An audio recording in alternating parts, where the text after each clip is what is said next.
I had to retain it. I said, you can't ship this stuff. I sent samples to New York, to Washington, and to the labs and everything else. And I alerted all my supervisors, and all of a sudden I was a hero. So that said, when it came time for promotions and stuff, I wanted to go to Washington. So they said, well, okay. And they sent me to Washington. There I started working. I was assigned to the Food Safety Inspection Service, which was excellent. That was, and then I was in the Standards and Labeling Division, and that's where we determined what a food is. And thinking about that, we have there's a standards. I'm sorry. There's a standards of identity. The United States government looks at the standard of identity. What is a product? What makes it this? What makes it a Frankfurter? What does it have to have? What does it have to be? What are the things that go in it to make it a Frankfurter, or pork and beans, or so forth? So I learned all of that. And let me fast forward some, because you don't want to hear about my career. But I kind of learned what food is about. My degree is in nutrition science, so I was able to use that. And after a while, I ascended into management there, and senior staff.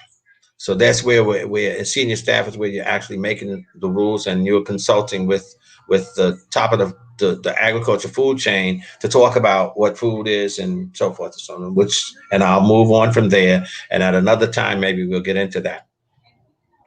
So after I retired, and I spent almost 2 decades in the Washington D.C. area in Washington, and I retired. And maybe 5 or 6 years after our retirement, I was diagnosed with the cancer, which that's what happens.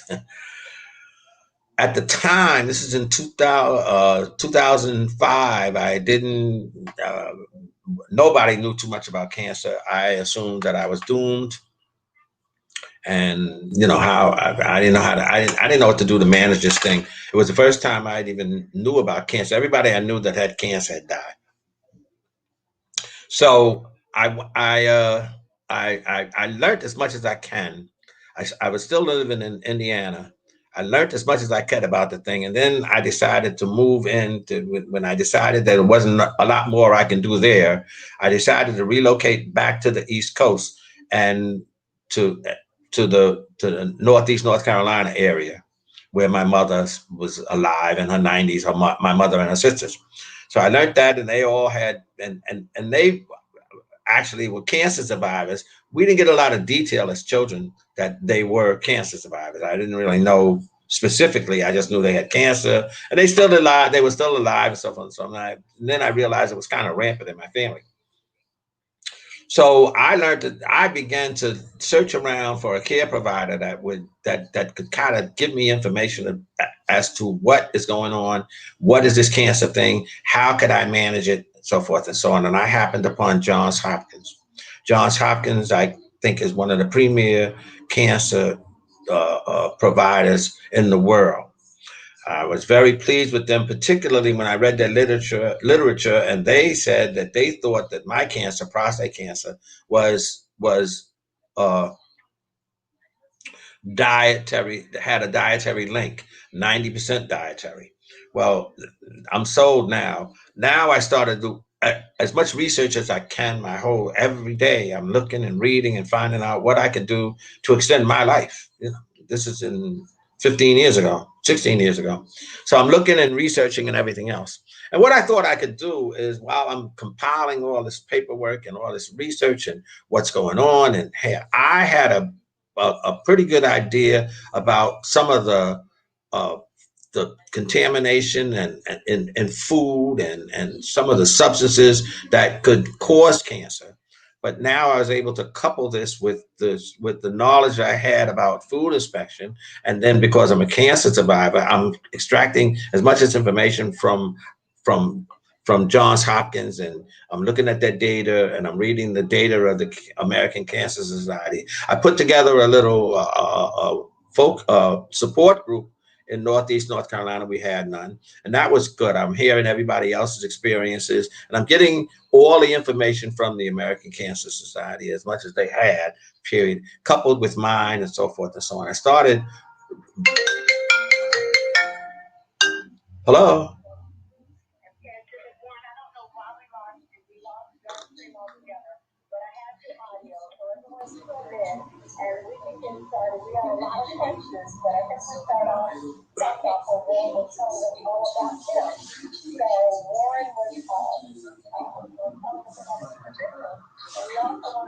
Dive into these questions. So, Warren, we have right now about 20 questions. Okay. I'm not sure where you stopped off at, where you had introduced. I don't know. I was looking at myself and. Fully authorized to give conversations about health and wellness, what to eat, how to eat. So, Warren, if you're ready, can we dive into some questions? Oh, of course, of course. All right. So, some of the first questions is, what does the government have to tell us about our food? That's a broad question, but it is a good question. Well, they have to disclose. That's all up to your legislators. I have a problem, and I worked in labeling. I worked in food labeling. I was trying to tell you that when we went out. But I worked in food labeling, and then we started, and in food labeling, the substances, I found that the substances have to be authorized by the federal government. Any substance that any substance that's used in the food chain has to be approved by either the FDA, the USDA, or the EPA. Now, as far as identifying it, that's always been my contention because they don't identify it.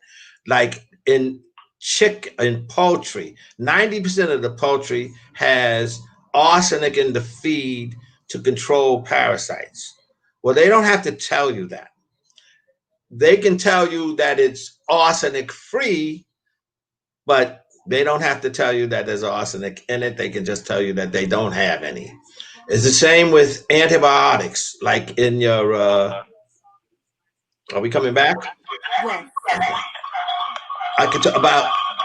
I can look at antibiotics. Mm-hmm. We find that antibiotics are in most things, but the food packer like Purdue or something, they can tell you no antibiotics.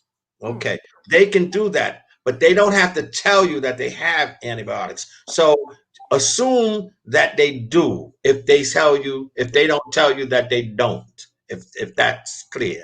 And it's the same thing with, say, arsenic. Assume that they do unless they tell you that they don't. And that holds true for all foods. So we just have to be careful of everything that we eat and everything that we do. Right. That's why I am promoting grow it yourself or find a source that you can depend upon and you trust while you're transitioning into manufacturing your own or growing yourself. Well, I am a fan of growing your own, and I'm a fan of knowing where your food comes from. Only because, like you said, we don't even grow our own food right now. So I'm a fan of us knowing all and doing all. Unfortunately, that's not the consensus with a lot of people. A friend of mine calls this era the microwave era. Everything is quick. Everything is fast. Everything is over the top. We want it now. We got to have it now. You know, we drive through the McDonald's line because we want it fast. And that's not always a good thing, right? So, I'm sorry. No. So I'm just trying to get people to understand we need to get back to growing our own. We need to get back to knowing what's in our food.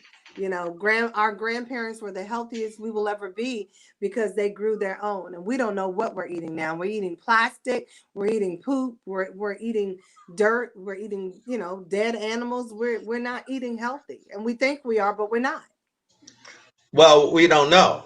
and you don't know, and so you don't know how strong your immune system is either, and that's the scary part, because if you don't know, then you're subject to everything, including this COVID thing. If you don't know, if your immune system is weakened, then you can't know, and you probably won't know until you get sick. Wow. That's a good segue into the next question.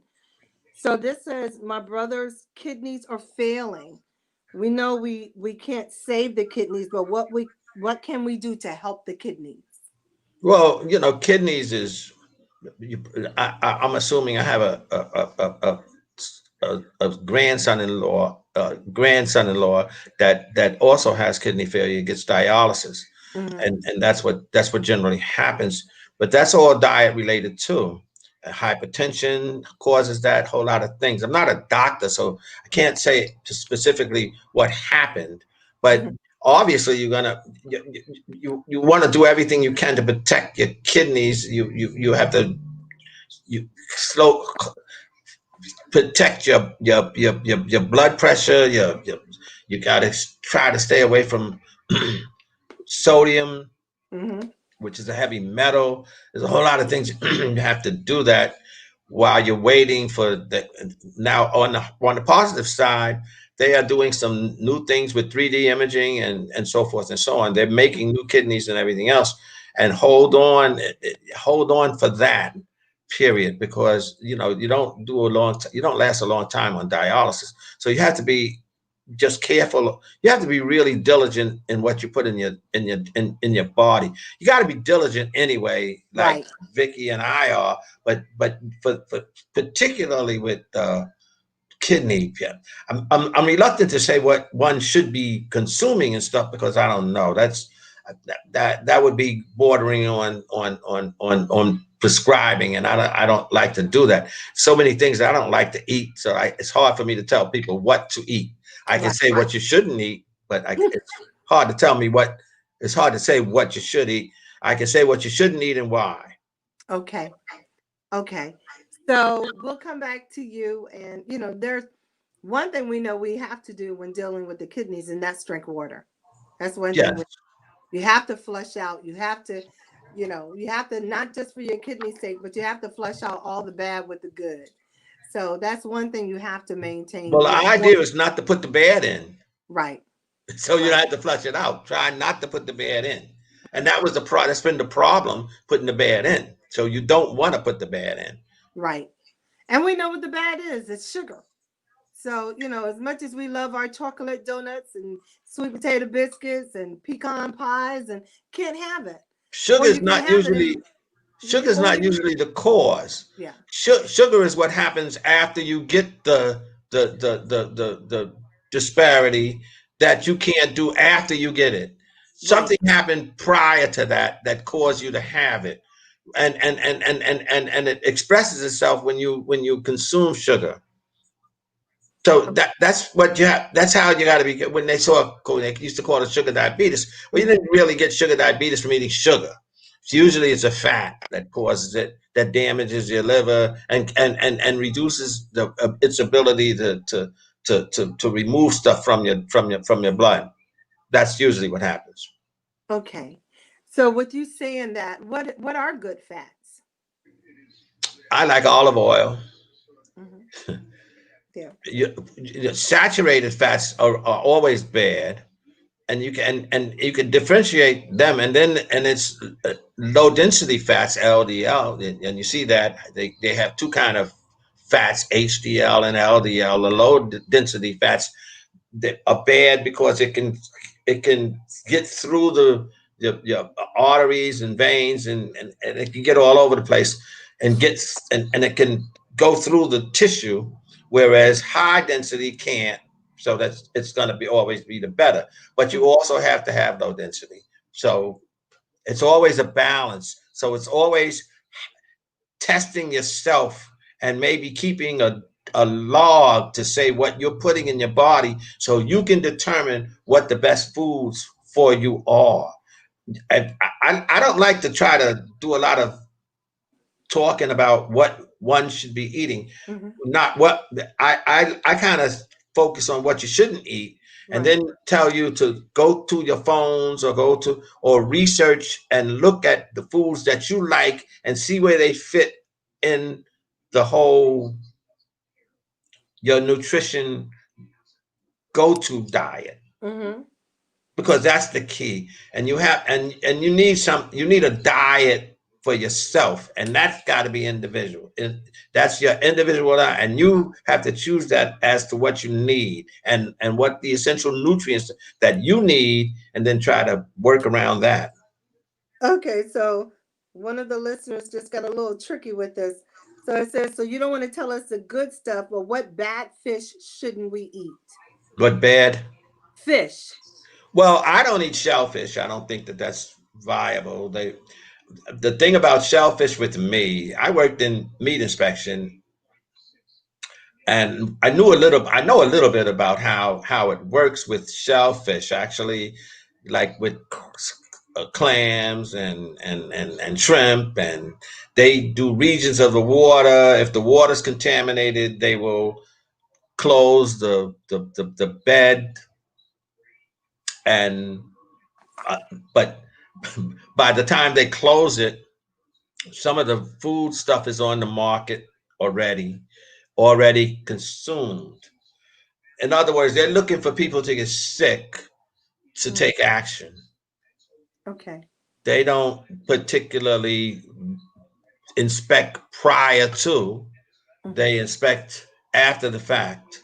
So shellfish is always dangerous. And in some biblical scriptures, they tell you that shellfish can't be clean. Right. I'll accept that. Hmm. Okay. Well, I'm going to try to get everybody's questions. You know how we do this every Thursday. We'll try to get through them, but if not, we'll answer them one on one. So I just want to push pause and say this is IITG Victorian Russell Walton with my guest Warren Green on here, who's always giving us great information, great feedback, great support. If you don't have pen and paper, you should get it. If you have questions, please type in. I am looking at all of the questions and I am listening to all of your suggestions. So we thank everyone and we are very excited about all who are participating. So another great question is keeping a food diary, Warren, is something you always talk about. Why is that so important? Now I know the answer to that. Well, you have to know what you're consuming. If you were to get sick and you go to the doctor, he's going to say, "What did you eat?" And you can't tell him. You probably don't know. You Hmm. know, you probably over the last 24 hours, what did you consume? Or they say the last week, something like that, some infection like or a food like salmonella or an infection of salmonella or E. coli. That might take 2 or 3 days before it expresses itself. Right. There's things that turn around right away, but those might take 2 or 3 hours, 2 or 3 days to build up in your body, and then all of a sudden you're sick. That's food poisoning, by the way, and then you get sick and so forth. So you're going to have to tell the doctor, well, what did you consume? Well, you can't. You might not know after 2 or 3 days because you've probably eaten 10 times since the salmonella or E. coli entered your body. So what Okay. you would want to know is, so you want to keep a list of what you've been consuming, just like you do with your medications. Here's what you consumed, period. It Hmm. doesn't hurt. If you see substances there that you don't recognize or synthetic substances, you want to make sure that you jot them down. And for your own sake, look and see what their side effects are and what is in the food for. If it's a preservative, maybe you want to get something that doesn't need to be preserved. Hmm. Okay, that's good, Warren. So, next question. How long does it take for the food to digest in our gut? They say about 72 hours usually. I think it should move through a little quicker than that, and that's where things like fiber comes in. Hmm. So you always want, and fiber should be like I think it's 30 grams of fiber a day. It should be part of your diet. And Hmm. diet fiber could could be fruits and vegetables. Fruits has the most fiber, vegetables, whole grains, and so forth and so on. You want to move this stuff through. Remember, your body's over 98 degrees. So if you're consuming animal tissue, it's rotting in your digestive system. It's rotting after 24, 48 hours. You got meat in there that's rotting, and it's already rotting because it was dead when you ate it. Wow. Okay. Is that I hate hearing you say that, but it's the truth. But I I just mean, hate. it's yeah, it's a dead animal. We're eating a carcass. Well, this is a good question. So, Warren, what's your opinion between the farmers market versus the grocery store? Is there really a difference? Well, the farm, of course, there's a difference. It's a huge difference because the farmer is in the neighborhood. Probably the stuff is it's closer to the source. Hmm. And let me can I'm going to talk about that a little if I can. Sure. A few years back, maybe after World War II, uh, one in every seven people were farmers. I mean, everybody grew.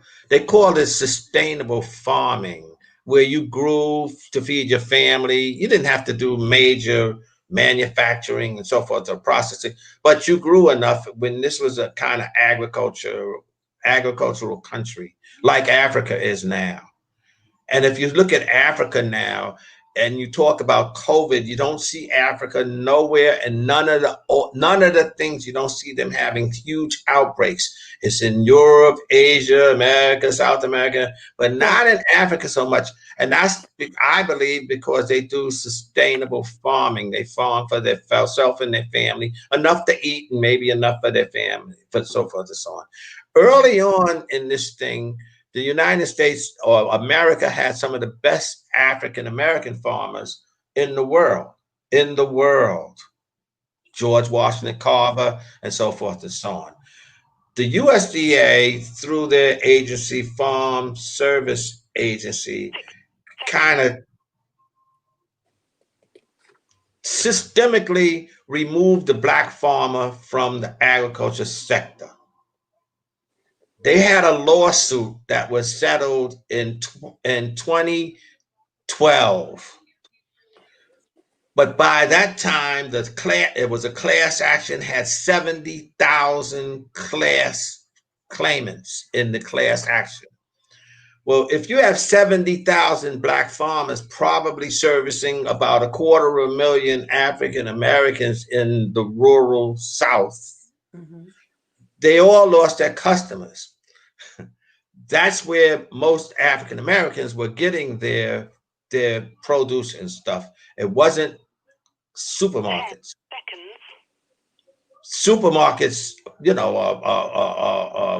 just are commercial, and they don't. They're a necessary. If you're not going to be growing your own, they're necessary. I'll say that. Okay. If that's, I don't know if that's a good answer, but I don't know whether you have I don't know what your resources are, or whether you have options. If you're not growing your own, then the best possible option are your farmers markets. What happens in the winter is another thing but then again, now they have a lot of strategies and techniques now where people can grow all year. And if you live in an area like say Maryland or here in Virginia where I am, you could probably find somebody growing something all year long. Where? This- Yeah. Yeah. I agree with you. Because we have a lot of farmers markets up here in Maryland, and like right now, I could go down the street and get peaches and apples and kale and snap peas, and I that, love it. David and I sit down on the couch and we snap the snap peas, and that's his way of contributing to dinner. Or he'll help me cut up the cabbage. Or hey Tammy, hey Kim, hi everybody listening. Coach Bruce, Denise, Pink Pray Love, Jennifer, Harvey, Danielle, everybody having a watch party. Hello, Carolyn, Edwin. I want to give some shout outs. Hello, Japan. Hello, South Africa. We're talking about you today. So hello everybody. I just want to make sure we said hi to everybody on all the platforms. But we are Warren, is different because like I said, I can go down the street and grab fruits and vegetable from the fruit man on his farm. And I love that. And David and I, we partake every day or almost every day with making dinner. And that gets him involved in eating dinner because he helped prepare it. He gets very excited about it. As he says, Mommy, it's time to prep, eat, and poop. And that sums it up, Dave. But that's what we're doing. So we're not privileged enough for some of us to grow our own food, even though it's an easy thing to do. You throw seeds in the ground and it comes up. Out here where we are, the rabbits and the squirrels keep eating my food, but I'm glad somebody's enjoying my fruits and vegetables. But we've got questions. So yes, come on in with the questions, everybody. So I'm excited that everyone is learning and you're taking all of this in. This is flu season. Flu season is upon us. There's nothing you can do. Even if you live in a bubble, you're going to have to deal with somebody sneezing on that bubble. So the food and the vegetable is a great way for us to transition to the next conversation. So Warren, flu season. Yes, we can eat oranges. Yes, we can eat lemons. Yes, we can suck on honey. Yes, we need the echinacea, but we need to combine all of those things. What should we watch out for, and how can we build our immune system and prepare it for what's upon us right now, the flu season? Well, there's no cure. We don't know about the vaccine. Vaccines are maybe 50 to 60% effective. So 1 out of 3 people don't get any benefit from flu shots and so forth and so on. I'm a big advocate of vitamin C.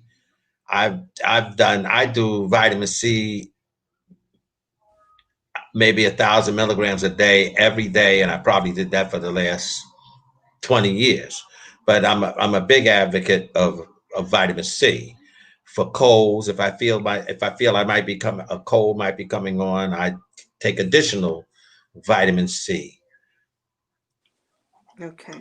That's my go-to antioxidant and cold remedy. Okay. And that goes for the flu. Vitamin C is an antioxidant, as I said, and it'll help your body. It helps you strengthen your immune system, Mm-hmm. Mm-hmm. and it helps protect you. And it's water soluble, so you have to take it every day because you're going to urinate it out. So that's the kind of antioxidant I like. Okay. Great. Great question. And Jamie has a question. it's a cheap vitamin. I mean, you can get 1,000 for maybe a few dollars, and that's what, and you would want to do that to protect you every Mm-hmm. day. Awesome. All right, people, take your notes. So Jamie has a great question. What do you think about the neti pot? I like that, and Vicky, you're the one that brought me into nasal flushing. Yeah. It's something that you probably, particularly now with the COVID thing, because they say that it's airborne. It's an airborne disease, so you want to flush it out before it gets into your body. So I would certainly use it. Okay. Wow. You guys have some great questions, and I am strolling down. I wrote down a few. I'm strolling down the questions that you have, and some of them we've already talked about. This is our part two for building your immune system, not just for flu, but overall, just not for cold season and flu season, but for overall building your system. So we've talked about this before. My children won't eat vegetables. What should I do? We talked about this before. If your children will not eat vegetables, put it in a smoothie. Put it in a smoothie and have the children drink it. Okay. You can have them drink the smoothie, add some honey, add vegetables in it. I mean, fruits in it to give it a sweet taste. Applesauce is another great sweetener. But my suggestion is to put it in a smoothie. What say you, Warren? Yeah, well, yeah, but you know what, and what particular vegetable do that like something like a sweet potato? I think you can do a sweet potato, candy it, and everything else, and it's just absent. I Okay. don't know because there's things that I don't. There's vegetables I don't like. I can't eat. I don't like onions. I don't like peppers. I don't like squash. I don't like What? eggplant. No. Those are So the good things. therefore, it's hard for me to say that. So I can't suggest. And you should garlic. I just started eating garlic. But I understand, and I understand how some people don't. But I also know that fruits are as important as vegetables. Period. Mhm. In fact, so, and you have to be careful with that because from now they understand that some grapefruits intensifies medication that you might be taking. So you Yeah. have to be careful of that. So that's how potent the fruits are. And I'm Hmm. saying fruits are just as important as As, vegetables. And the yeah. USDA says that you should eat 5 a day, Hmm.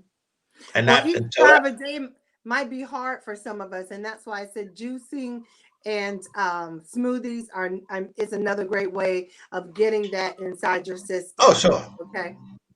Yeah. My smoothie is I use a berry, I use pineapple, and I use bananas because I take I'm hypertensive, so I have to get more potassium in my diet because Right. anybody that's hypertensive eh, and you Thank you, use Father. diuretics in the medication, you have to add because the diuretic takes out more than water. It Right. also removes some of the potassium. You don't want to do that because that's going to cause an imbalance. So you want to put the potassium back into your body. I do it with bananas and Okay. potatoes, and Okay.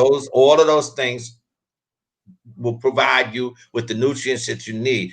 What you want to do is find out the nutrients that you need and Mm-hmm. then design your diet around the nutrients that you need.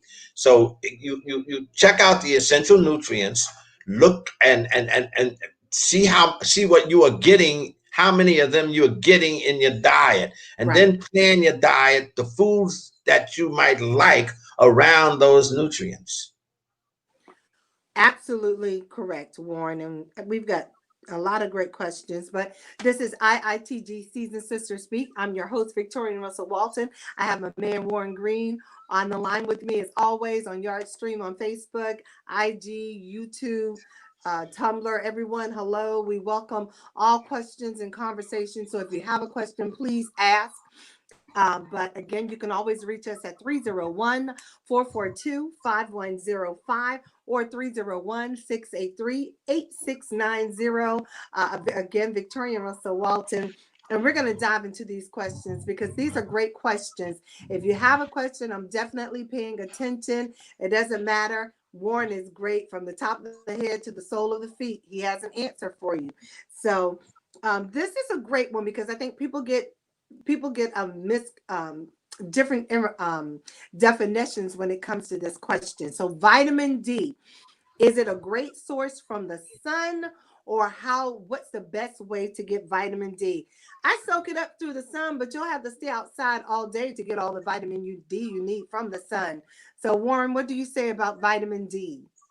Well, you see, because people of color have melanin, so that kind of protects you from some of the rays of the sun that you need from the vitamin D, kind of Right, shield you. right, So what you might want to do, I take a supplement now, and I didn't always because I was always under the impression that I was getting enough sun.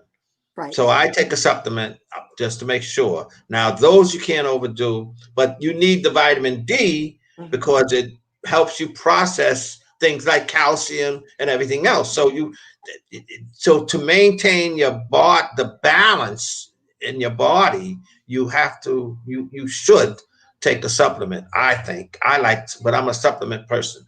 But if you can't get a lot of sun, then you have to do that, and don't think that your color protects you. Yeah, yeah. It's not a shield, and we're not superheroes. We're not superhumans. Okay. African Americans get skin cancer just like everyone else. So you definitely have to wear your sunscreen. And we are not, okay, we are not protected against COVID. That's another myth that's out there that's crazy. COVID is an equal opportunity disease, just like any other virus and or disease. So we have to do what we need to do to be whole and healthy.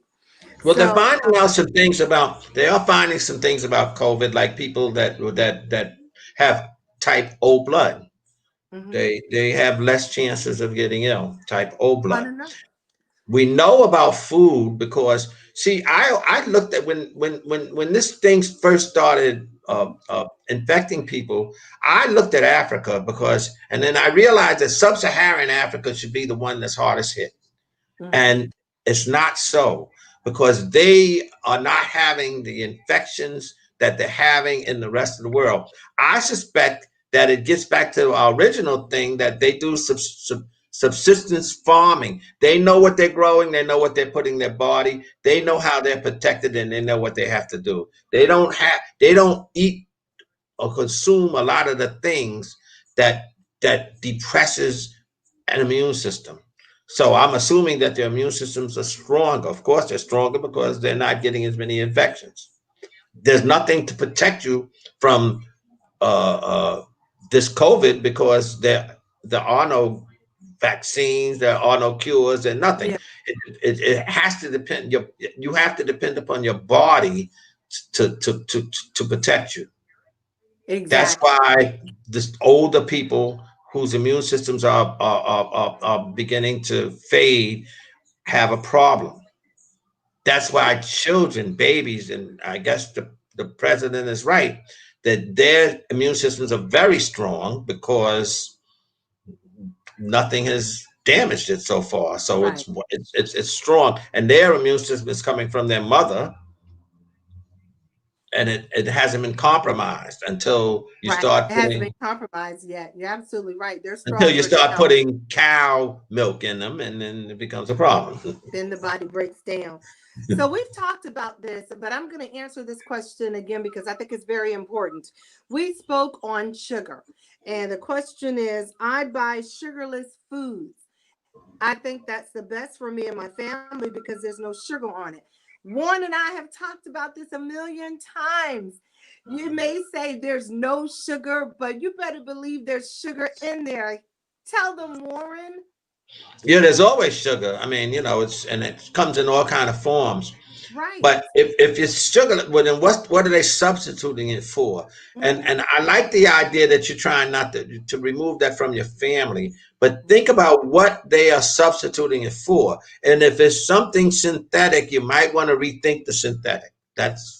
I don't like synthetics and synthetic substances. I don't think they do enough clinical trials or studies on it, so forth. Most synthetics cause a problem somewhere to some segment of the population, and we don't know who that is. And I say the same thing about this vaccine. Mm-hmm. If black people are not involved in the clinical trials, how can you know that it's going to be safe for you? Well, Warren, I listen, and I'm a part of the DC Health Alliance, and they have the African Americans for clinical trials for COVID, and I listen in on the conferences, and I hear what everyone is saying from both sides. But my concern is this concern that we're all having. How do we know that instead of us being a part of a clinical trial that we are not the experiment? I mean, I understand they're saying, it's just like with any other disease, with breast cancer, diabetes, anything. We want to make sure that we're tested so we know how it will affect us. But how do we know we won't end up being just the guinea pigs and not really being tested and treated equally and fairly? I'm sorry, but the Tuskegee experiment still weighs heavy on my heart. And there are more experiments than that. Did you see the man with the hole in his head? His brain is exposed. He has a hole in his head from the radiation treatment that they were experimenting on with the men, and it's just too much. So I'm telling people are asking me, Vicky, do we do the clinical trials? What do you say? And that's a decision that you have to make. Two, if you do it, I applaud you and I thank you. But three, Warren, what do we do with that?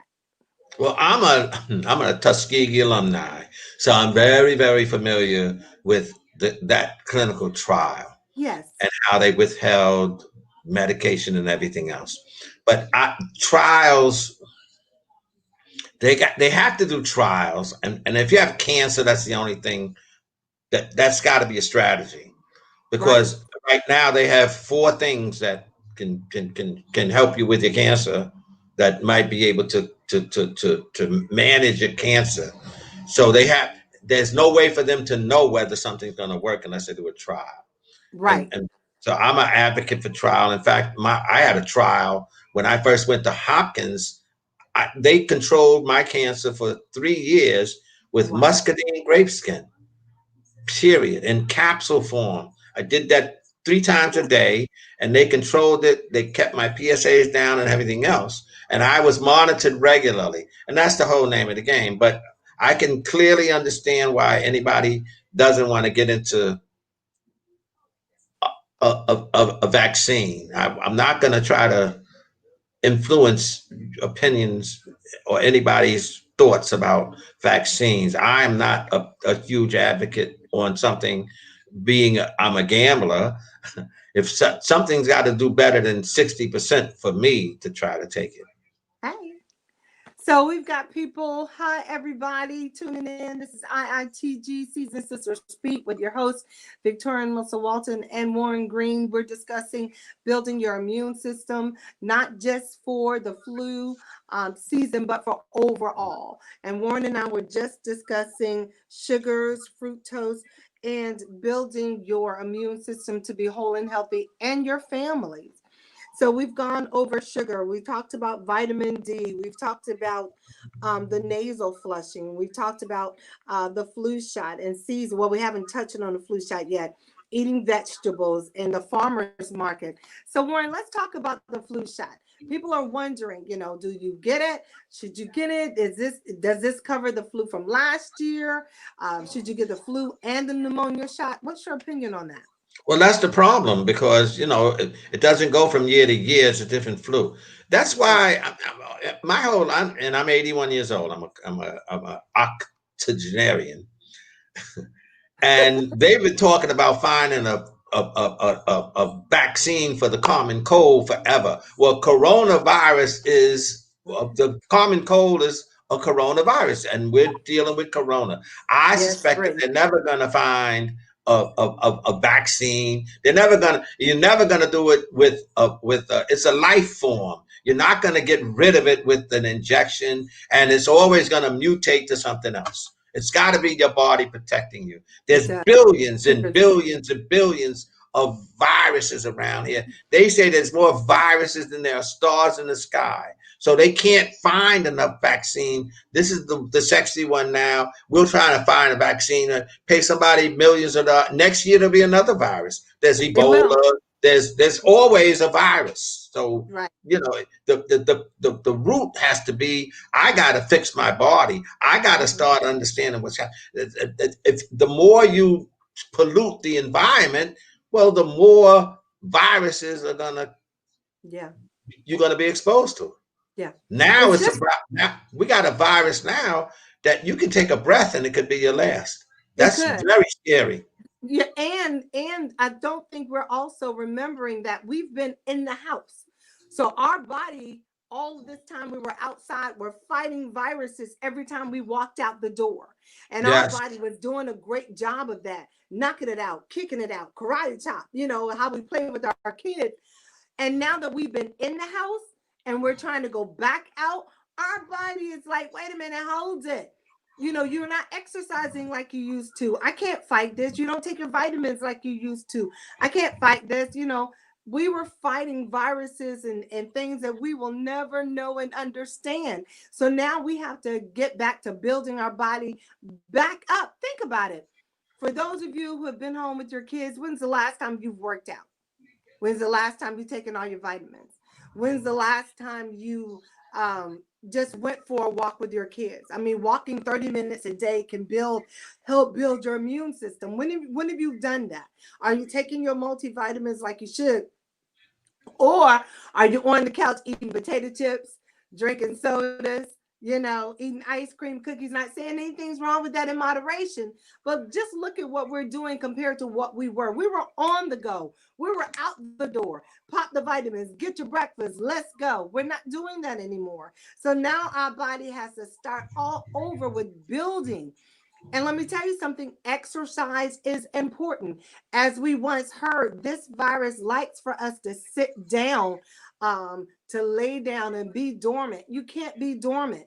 Get up. Even while you're watching me, you should be walking in place, moving your body. Someone said, well, Vicki, I don't want to go outside and walk. Fine. YouTube has 2.5 million videos on exercise. You can do it from your couch.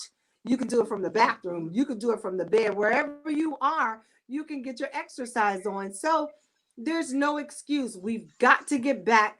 You being your own advocate, you taking care of yourself, and you building your body. This is your body. Advocate for yourself. Okay. Because at the end of the day, can't nobody save you but you. So, I don't like to harp and yell and fuss because let me tell you something. Either you want to live or you don't. That's what this is coming down to.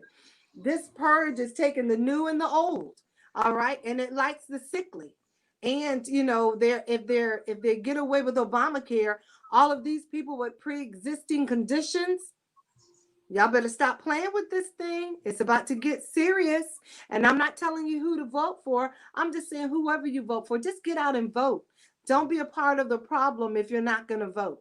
All right. But us with pre existing conditions, I'm concerned.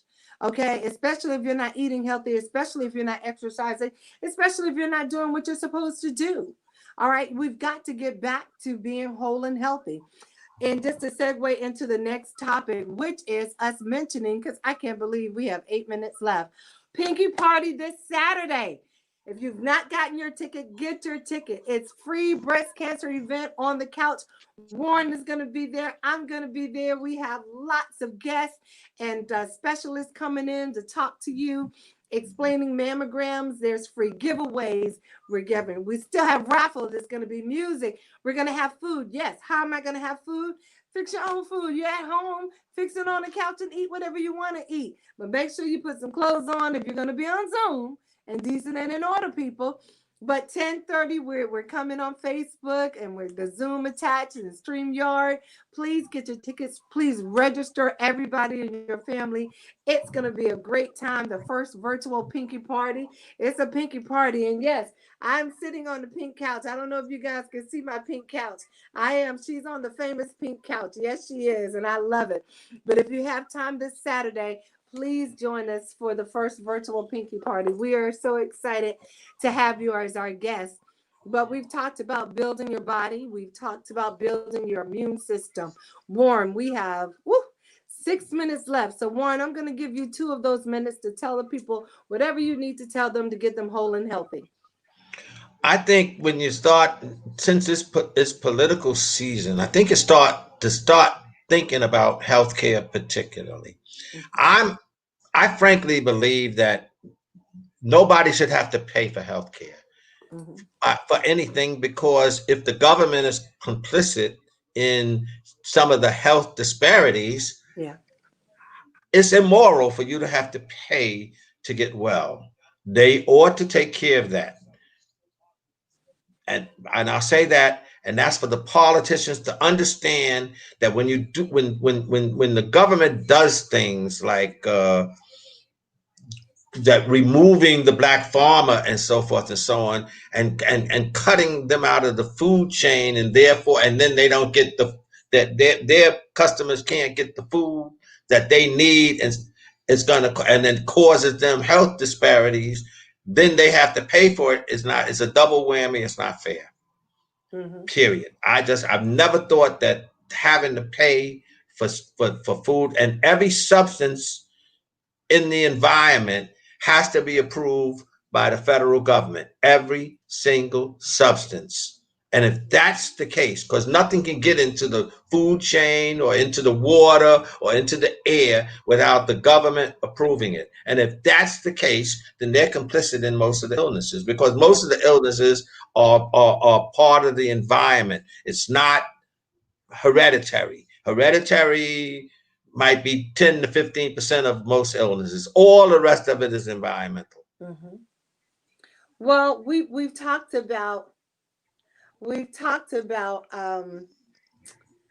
about building your health, and we've talked about, what the government allows and what they don't allow. Well, let me give you my take on this. You know what you should be doing. You know what you shouldn't be doing. Alcohol is not for us. Although we grew up on a little brown liquor, and Warren says that red alcohol is good for the heart. Intake, getting drunk, falling down the steps, telling crazy jokes is not. So we have to do all things in moderation. Next month is Thanksgiving. Am I gonna have a sweet potato biscuit? You betcha. Am I gonna eat the entire pan? No, I'm not. Am I gonna eat in moderation? Yes, I am. Because it is common sense. Yes, what you eat, you're right. What you eat makes a huge difference. What you put in your body affects you. It even affects your mood swings. Okay. If you're depressed, certain foods will trigger that. And what I always say to those that we call it going dark, open up these windows and let the sun shine in. Let God give you that kiss on your cheek with that beautiful sunshine. You want to make sure that you eat to live and not live to eat. We are coming upon an era that you may not be able to get your medication, but we also know that certain herbs, fruits, and vegetables are medication. So there are certain things you can do to help your body be whole and help your body be healthy. We just have to choose to be whole and choose to be healthy, not just for us, but for our families. What we do, okay, during this season will affect not just you, but your family. If someone is sick, right now, the best thing you can do is cook healthy for them. All right. If someone is sick, you're not going to take chocolate cake and ice cream and tell them, here's your dinner. You want to give them the mushrooms that Warren has gone over. You want to give them fruits and vegetables that we've talked about. Look up certain things. I know Warren doesn't like onions, but I love sauteed onions. I eat sauteed onions, just onions all the time. It is what it is. I'm a country girl, you know. But what you put in your body, herbs, fruits, vegetables are medicine. That's right, they are. And we know that. Remember, your grandmama used to go on the back and plick something up for a cold or a bee sting or for my eczema. Here, gal, put that on, and here, gal, chew on that. So, it is what it is. And we know that oh, great. We know that we can eat that to be whole and healthy. So this is Victoria and Russell Walton with IITG Seasoned Sisters Speak. I want to thank everyone that was a part of the show. I want to thank everyone that listened on all the platforms. I want to thank all of you who shared. And again, we're going to meet you next Thursday. But don't forget, this Saturday, Pinky Party, 10:30 a.m. We hope to see you there. Warren Green will be there. I will be there. And Warren, I thank you so much for always coming on and sharing your knowledge and being a part of. We have a lot of questions. We got through a lot. We had a lot that we didn't get through, but you always learn something every Thursday that you tune in. So I'm your girl, Victoria Russell Walton. Be kind, be helpful, be nice. Hey, take your baby outside for a walk. That's your tip for today. It's a beautiful day.